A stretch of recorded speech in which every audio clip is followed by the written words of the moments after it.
Здравейте, уважаеми колеги! През 2000-та година, когато започвах обучението си по ехокардиография, разполагахме с много малко литература по въпроса.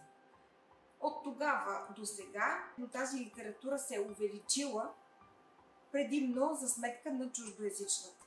В същото време е много важно как се прилага тази теория на практика. Какво ме провокира да направя тази книга?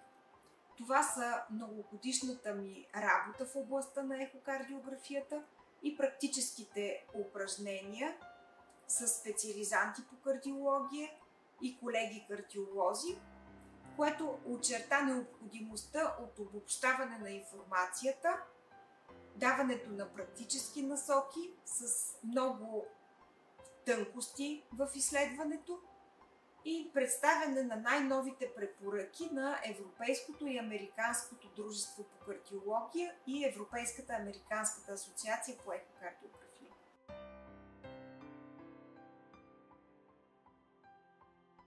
Какво ще откриете в тази книга?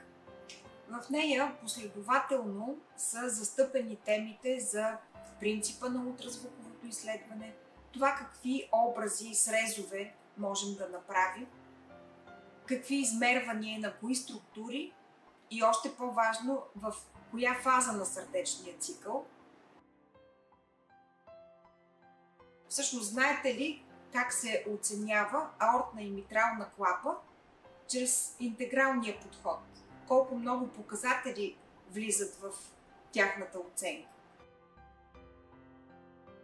Оценката на клапния апарат, оценката на хемодинамиката и специално на пациентите с сърдечна недостатъчност. Знаете, че медикаментозната терапия ни е особено важна и можем да проследим нейния ефект чрез ехокардиография при нашите пациенти. От значение е също да преценим кои пациенти имат необходимост от имплантиране на определени девайси, както и кои пациенти с клапни лезии да бъдат насочени и кога точно за оперативно лечение или пък за дадена клапна интервенция. Ръководството завършва с това как да построим един ехокардиографски протокол с систематично и клинично значимо заключение. Фигурите в книгата са около 480, голяма част от тях могат да бъдат видени като клипове чрез сканиране на QR код. Вярвам, че книгата ще бъде от много голяма полза за специализантите по кардиология и колегите кардиолози.